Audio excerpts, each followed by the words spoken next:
Hey everyone, it's dietitian Ashley Koff, and I am, for those of you that I haven't met, let me introduce myself. I am CEO and founder of the Better Nutrition Program. I'm also a 20 plus year integrative practitioner, and it's probably in that vein that I'm going to be talking to you a little bit more tonight, but I will share some things from the Better Nutrition Program, so I just want to make sure that I'm disclosing that piece, and of course I'm here. So while I am catching up with each of you, if you want to let me know where you're joining from, I'm going to go ahead and share this into some of the other groups that wanted to join us tonight for this conversation. This conversation is for practitioners as well as for patients or those of us individuals. Okay. Seems like everything technology tonight is freezing a little bit. Let's see if we can make this happen. Otherwise, I won't share it. And what I wanted to do tonight is talk about micronutrient testing because it's something that a lot of people can ask me about investing in, whether they're doing it for their for themselves or whether they should be using it with their patients. So if you're a practitioner and you want to know about micronutrient testing, you're in the right place. And if you are an individual and you want to know about, well, we're all individuals, aren't we? If you want to know about the benefits of it for yourself, we will be talking about that as well. So let me just, again, I'm dietitian Ashley Koff, and I'm on my own here tonight. I just wanted to share this into a couple of locations where people had requested because they want to join. Let's see, live discussion. And do let me know where you're joining me from tonight. If you want to disclose if you're a practitioner or if you are a patient watching for yourself or for a family member, that's always helpful too. So we are going to talk about micronutrient testing, but before we do that, I want to make sure that we are all using the same language. So what I'll call it is the lexicon of better nutrition, and we can talk about that part. Okay, so when it comes to what our body needs to run better, it needs nutrients. And some of those nutrients it needs in larger amounts, some of it needs in smaller amounts, but a need is a need according to the body because it needs those pieces and parts for it to run better, right? So one of the things that we have to understand as individuals, I think we understand it very well, is that the degree to which we're giving our body what it needs, it really impacts how we feel. There are certain times when our body's needs are increased or they're decreased. And, you know, those are times like, for example, during pregnancy where we're saying, oh, we've got this other being in there, so we've got to increase our needs. So nutrient needs are directly related to health and to what we'll also call, I don't love the term optimal health. I like to use the term better health. But they are directly related. Hi, Rerun. Okay. My dog wants to say hi. So in terms of that, what I wanted to talk about tonight is this idea of how do we understand effectively if our body is getting the needs. Rerun, stop it. He likes to scratch on the carpet, right? If our body is getting the nutrients that it needs. And one of the things that prompted me to have this conversation is I recently was at a big dietitian conference and stood next to and see on social media a lot of these testing companies that are doing micronutrient testing or doing nutrient testing. Now, there I'm like all for, and of course, as CEO of the Better Nutrition Program, I'm like, you gotta know what your body has right now. But the question is, how do we know what our body has?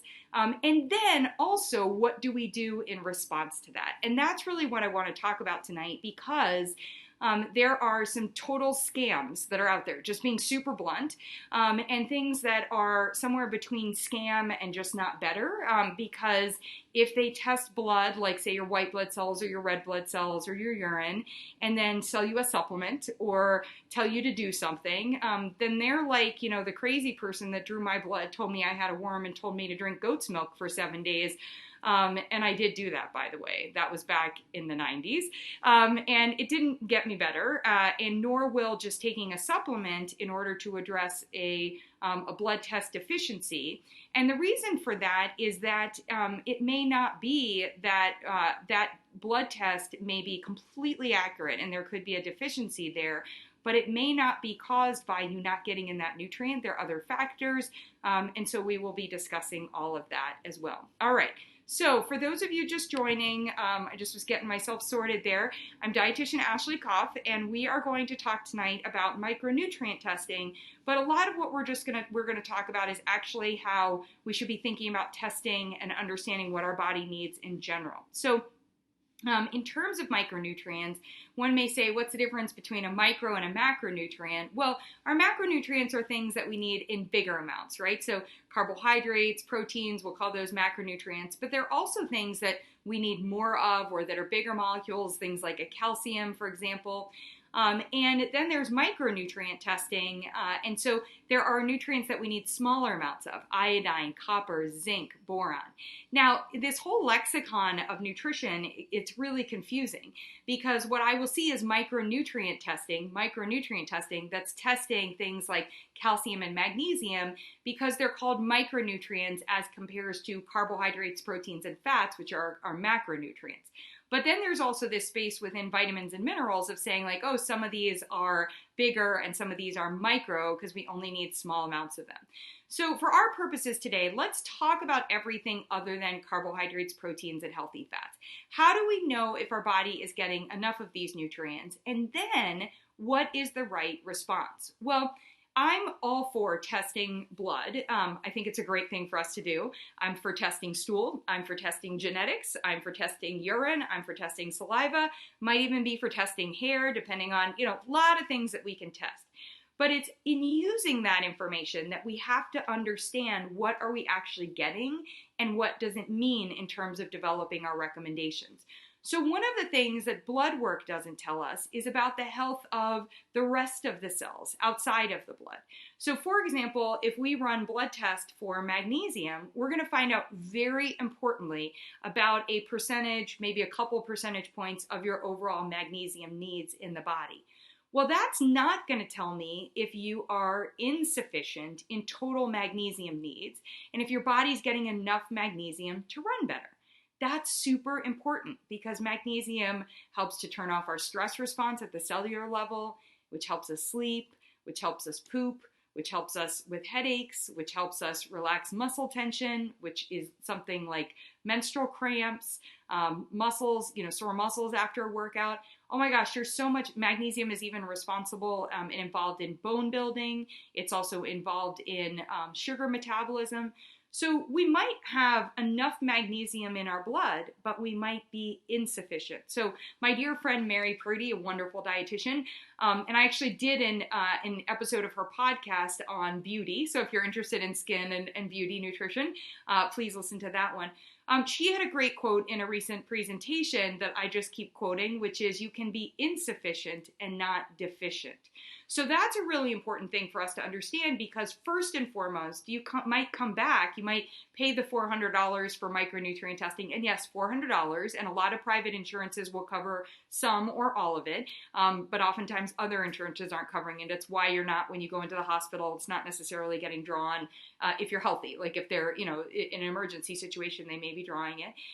But what we need to see is that within that, you might spend $400 and get back all the boxes are checked, but you're sitting there saying, I still feel, or I still have the appearance of, or it doesn't seem like things are running better for me, right? And that's going to be important for us to think about in that part. Now, conversely, you could show up with a deficiency of something, and it could say, wow, you have too little, let's call it iodine, or too little magnesium. Well, what it doesn't tell us is, and what I think is incorrect when you see some of these companies that will test your blood and then sell you their supplements, forget about the fact that we don't even know the quality of their supplements, right?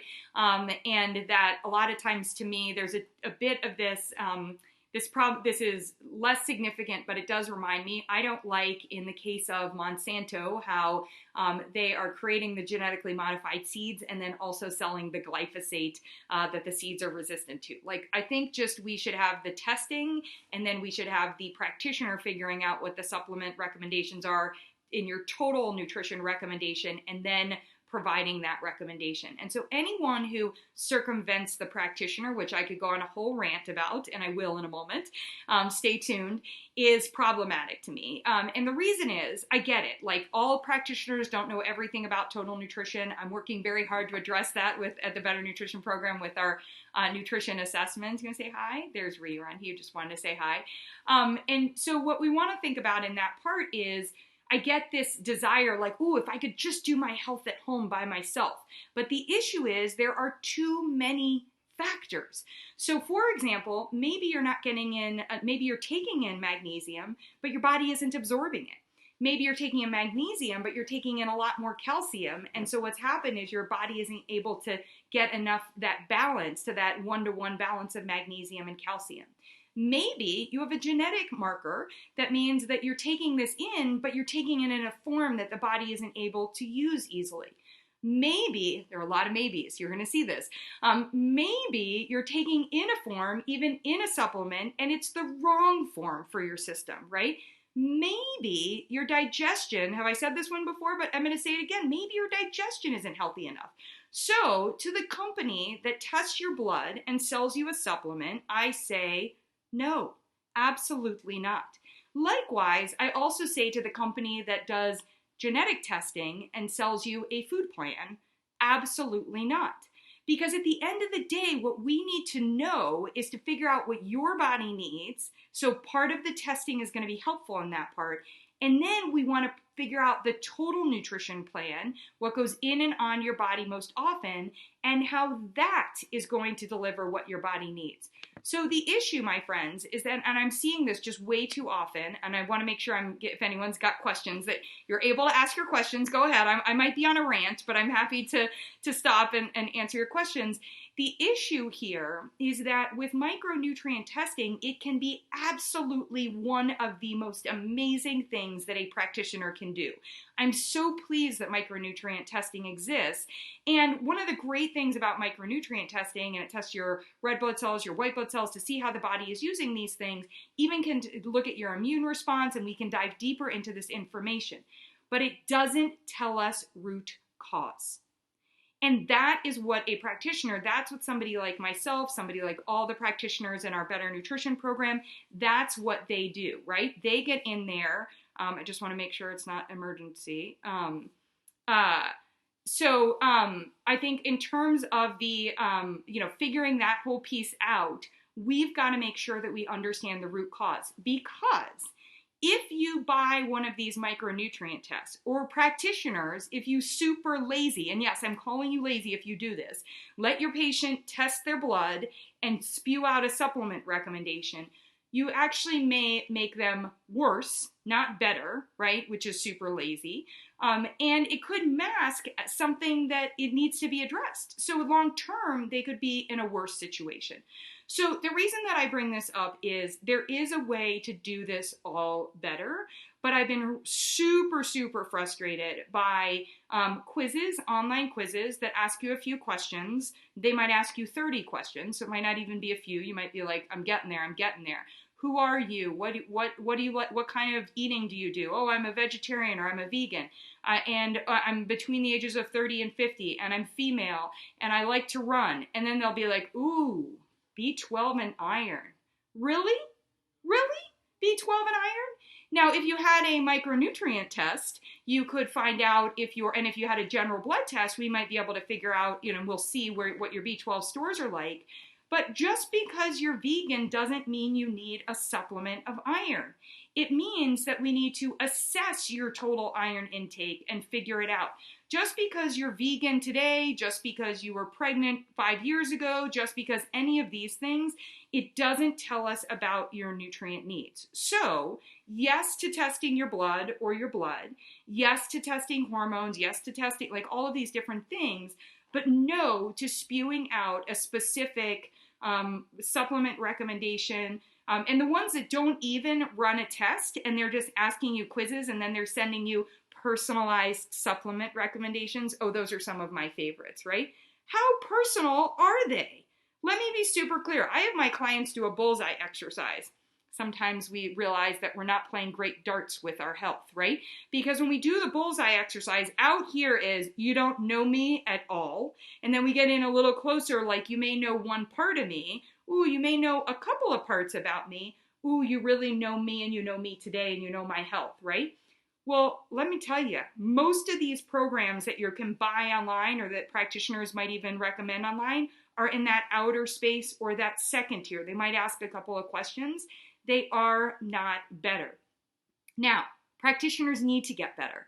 So practitioners, like so many that I'm meeting all the time through the Better Nutrition Program, are getting trained in using these tools. So if you're with a practitioner who does not use things like micronutrient testing, let's find you one that does. And they can even complement your other practitioner, right? But what we can start to look at is, hey, if there's a deficiency or if we think there's a factor that could be looking at insufficiency, let's figure those pieces out. Now, I mentioned the Better Nutrition Program because I am going to share why some of our tools could be helpful for you in that part. So for example, I was talking about iron. Now we all know that we can get blood tests done with iron, and they're going to tell us if we have both enough iron stores or if we have enough iron in our cells. Super, super important. Popeye was right. But the answer isn't always eat more spinach, right? So first of all, some people don't like spinach. Some people don't get spinach in often enough. Some people their digestion, they may not be digesting and absorbing that iron from the spinach. So what we want to ask about, and the good news is, for those of us that don't want to just subsist on spinach, there are so many ways to get in iron.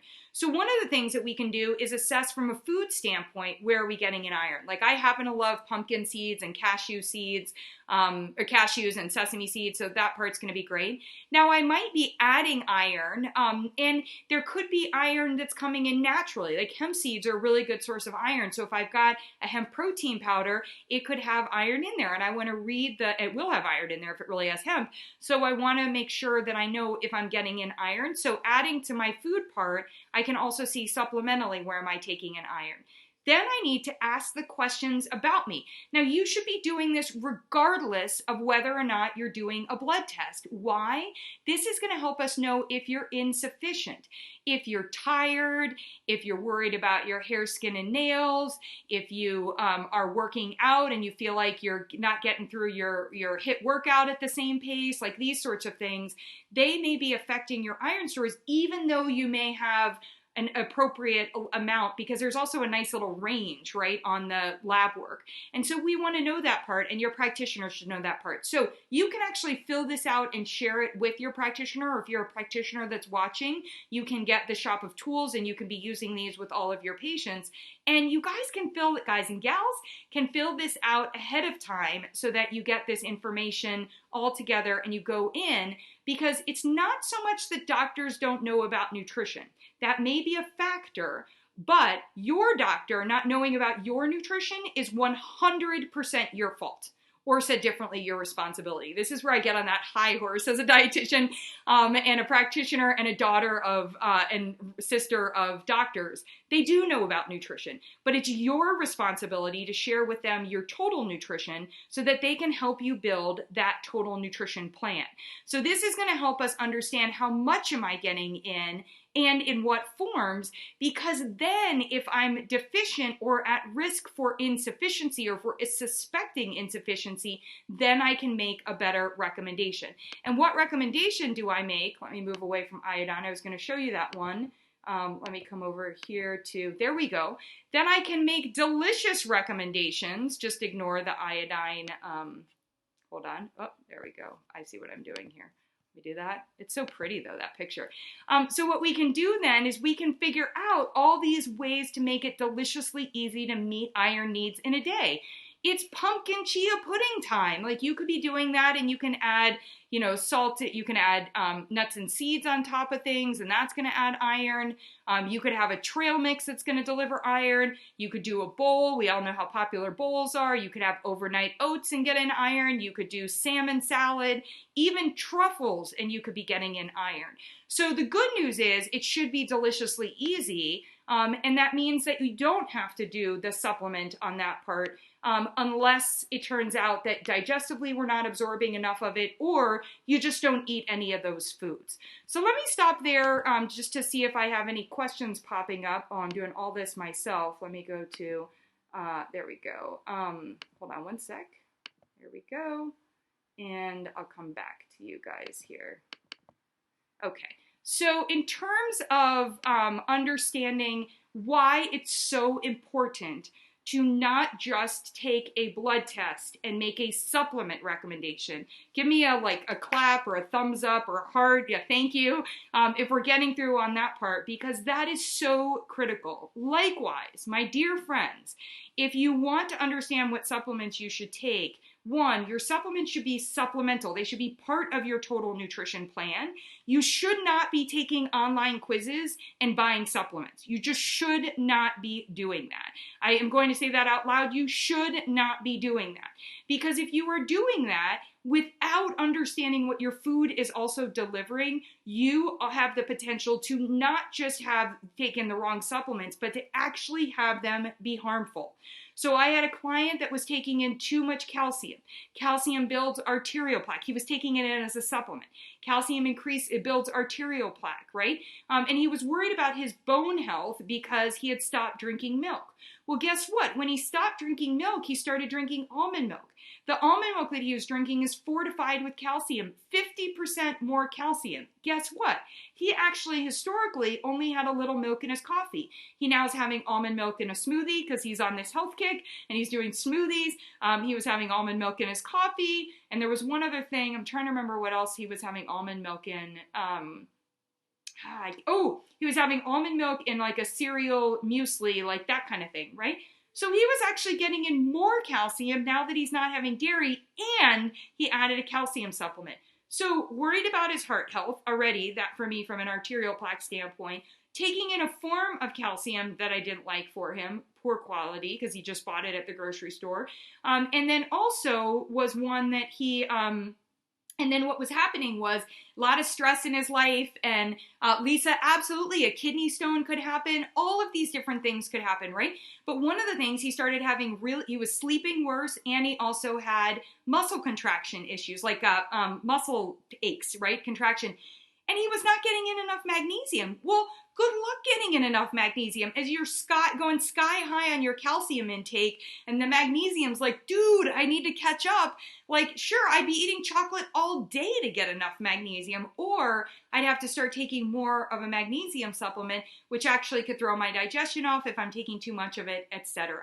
So I don't like that. I had another client who ended up with her B12 levels were off the charts, way too high, dangerous, because she was a vegan following a plant-based diet, and she was doing very healthy, eating well, and had some fortified foods, but not much on that part. But she did an online quiz, and they had her taking B12, but her homocysteine was also, and people are like, how can you have heart disease or a precursor for a heart issue as a vegan, right? It's so healthy for you, eating healthy fats, all this other stuff. She was getting no B6, and she was taking in folate, but not a methylfolate, and she needed to be getting in the methylfolate.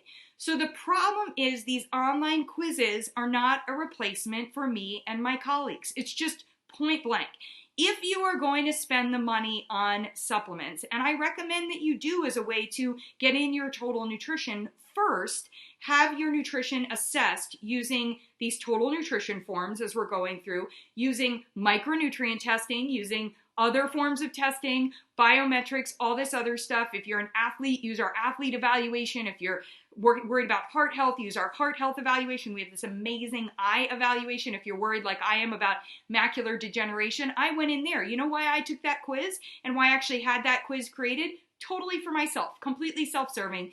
Found an integrative functional medicine ophthalmologist, Dr. Ronnie. She's amazing. And I was super worried because I didn't know which supplements I should be taking specifically for macular degeneration.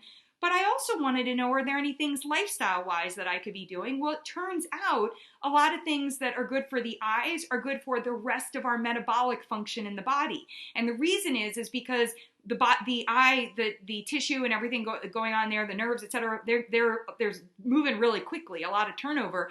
I'm not using all the good words that she uses. And so it's so important that we nourish that. However, you can hear things are great for your eyes like vitamin A, but boy, If you're taking too much vitamin A, it goes the other direction. It's not good for your eyes. And I'm willing to say about 70% of supplements that are recommended and that I see people on have too much vitamin A, irregardless, absolutely irregardless of what they are consuming from a food standpoint. And many of us actually do a good job these days of getting in some vitamin A from our food. So it's really important that we look at this in a total nutrition space. Why do you think I would, instead of watching episode 3 of The Crown, get on here tonight? Because I have had it with these tests, and more are just coming. Every day, it used to be like, the supplements are coming, the supplement's coming. No. Now, every day, somebody thinks that it's a great business model, and it is proving to be a good business model, to offer you a test or a quiz and sell you supplements. Absolutely not. If I can't do any other intervention, you don't have to do any other tests, any other quizzes, just don't do that. If you want to know what supplements you need to take those quizzes and share, or take our quizzes and share them with your practitioners. Now, why do I think our quizzes are better? Because we're looking at total nutrition. The reason I created our quizzes is because, and I reached out to all these amazing experts, is because there was no place. There was only micronutrient testing. There was only lab testing. And there wasn't a way for me to easily go, okay, she's eating these foods or not eating these foods. She's taking this supplement or not taking this supplement. And she's also got this going on life-wise. Now, when we get into micronutrients, here's one that's a great example from one of my sheroes, Dr. Tiarona Lowdog. She taught me a lot about iodine. Iodine's so important for cognitive health, for our energy, for thyroid health. And interestingly, a lot of times people are diagnosed or even start taking medications for a low thyroid, and iodine hasn't been adequately assessed or addressed, right? So one of the things when we look at this, like there are a lot of things people might not be eating. We might have gotten rid of the iodized salt. We might not be having fish. Maybe we're worried about mercury or we just don't like it. And for me, I am like a no on shellfish, don't like it, no thank you. Maybe special occasions, but sea vegetables, I might want to get them in, but then I also get worried about where are the seas clean enough where they are. So now I've been getting organic, but that are grown as opposed to the ones from the ocean, like, all these things. Do I eat eggs? I'm not eating yogurt. I'm not having cow's milk. So for me, I would have a lot of nevers going on over here, and my multivitamin may or may not have iodine. And that was one of the things that I knew was really important to take a look at. So as we start to add up, am I getting in?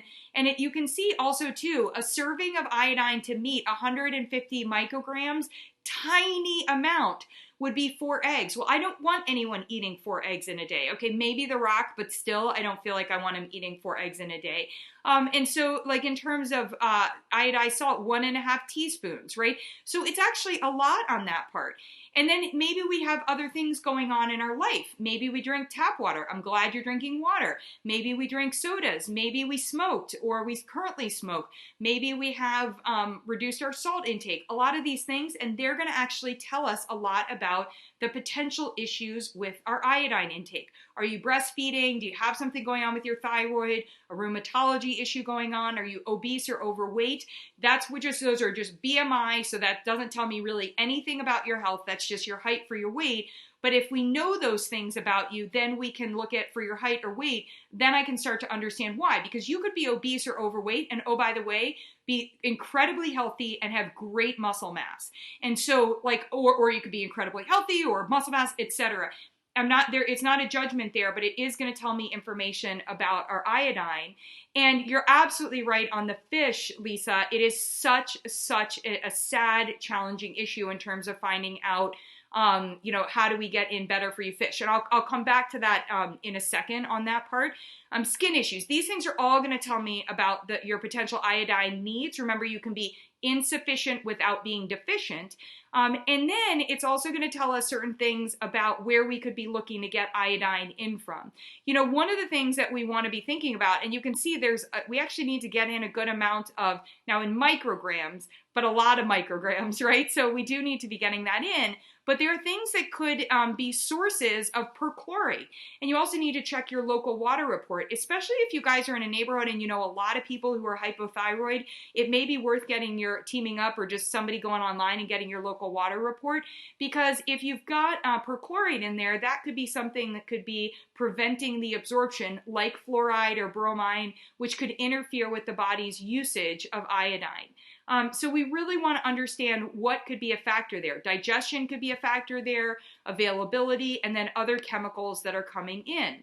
And so one of the things that we can then do once we know that is we may need to avoid tap water in certain areas. We may need to improve iodine intake and see how the body does with that, either from a supplement and or from a food standpoint.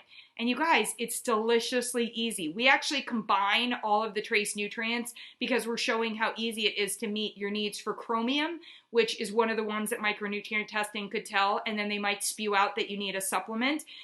Before you start taking that supplement, you want to be looking at where you could get chromium in from food, and zinc and copper, and the idea that you need to get them together. And so it's so easy when you have a menu like this to go through and be like, you know what? I'm great with hemp seeds. That's good to know I'm going to be getting my zinc in. Where am I going to get my iodine? Oh, I like cod. And to Lisa's point, getting wild caught frozen cod is affordable for me, and that one's on a good list for me to consume. But if I'm over consuming on fish or having it as my sole, like maybe I'm pescatarian, maybe one of the things that I want to do is, one, have diversity, and also diversity of sources, like get it from different places. But the other thing I might want to look at is getting tested for lead, mercury, iodine, or lead, mercury, on that part. And we can see other ways to get in iodine, right? And we had looked at that. It could be maybe I like yogurt, but maybe instead of dairy yogurt, I'm now doing almond milk yogurt or coconut yogurt. And that means I have to actually look at that part and see if I'm getting in enough iodine, because that's one that that wouldn't be then in your non-dairy.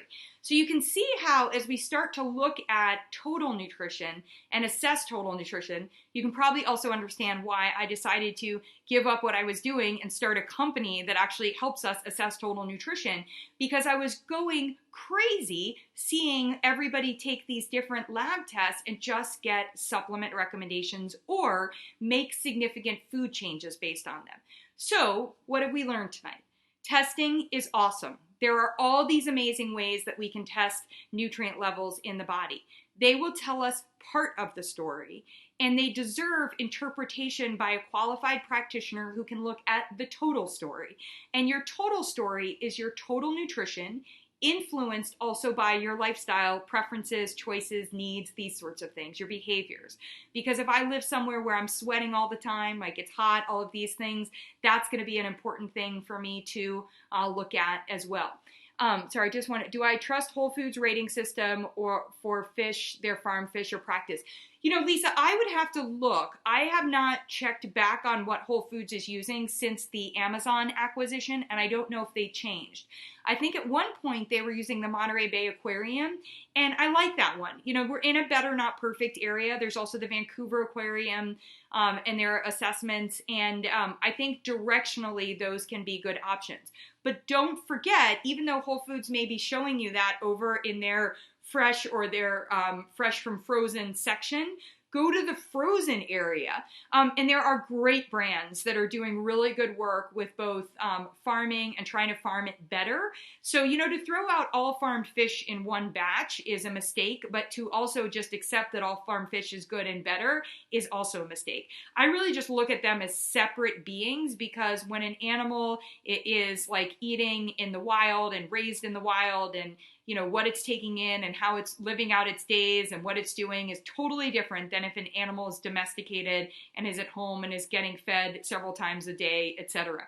I like to think that Rerun would find broccoli, frozen broccoli, organic in the wild and eat it every day, but he wouldn't eat it every day in the wild. But likewise, the reason he eats it every day in my home is because he also probably wouldn't be playing on grass that's sprayed with glyphosate every day, right?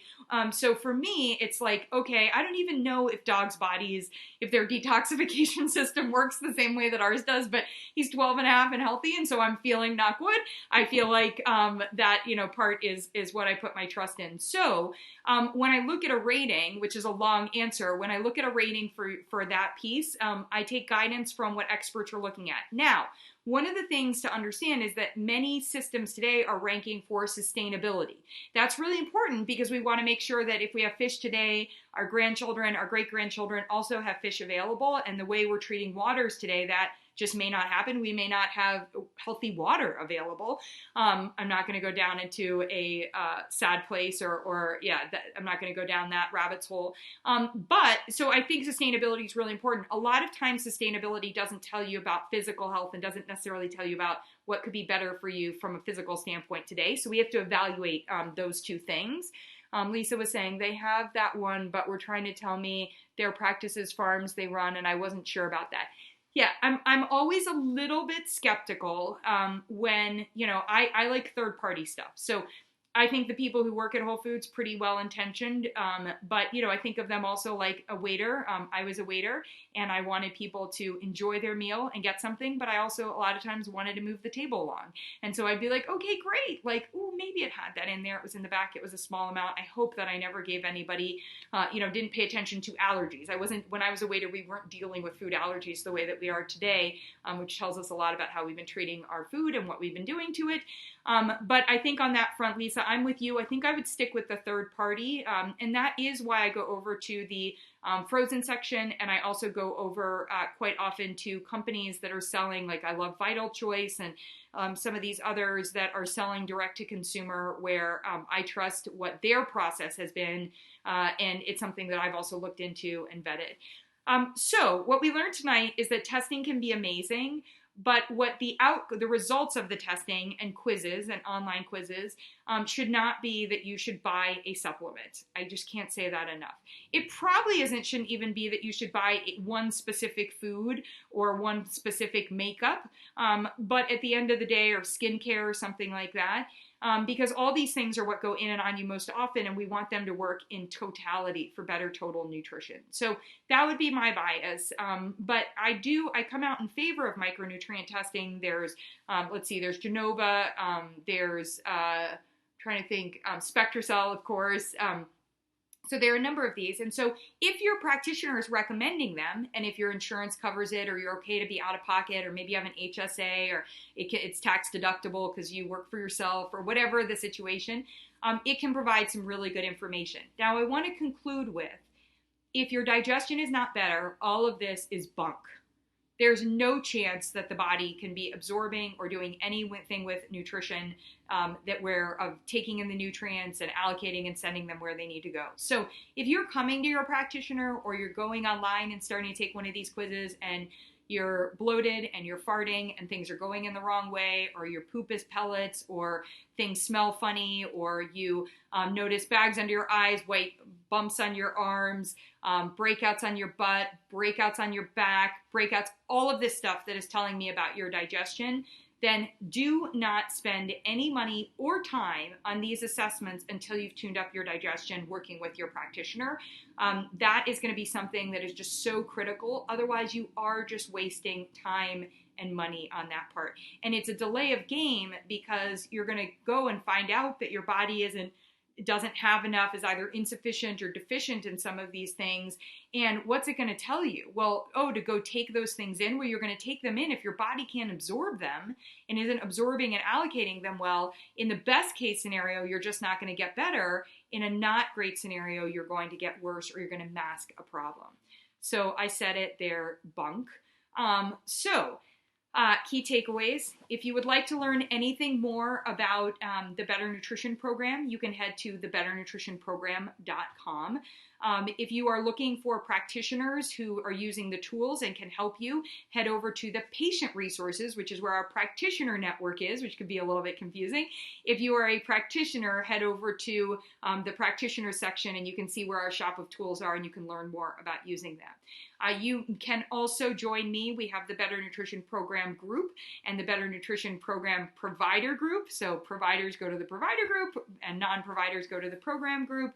And you are also more than welcome to email us, team@thebetternutritionprogram.com. So that's team@thebetternutritionprogram.com. And you can email us there to be able to sign up for a call to discuss the tools if you're interested in using them. All right, everybody. So key takeaway, before you go and do a micronutrient testing on your own and buy something, if you're going to buy any tests, go ahead and buy one of our total nutrition assessment tests, take it and share it with your practitioner.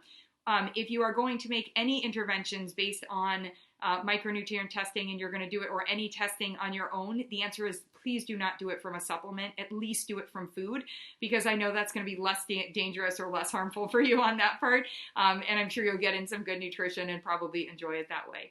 And if I can help you in any other way, drop a comment here. If you liked what you saw, you can give me a thumbs up. If you're here, you're on YouTube, go ahead and give me a thumbs up there. And if you have a topic that you'd like for me to cover on another evening, or a guest that you'd like me to invite on, I do this for your education and to share the good word of better nutrition. So do let me know that. All right, everybody. Final thing, if you happen to be watching this before December 3rd, I am celebrating Giving Tuesday. I'm forgetting those other crazy holidays around Thanksgiving.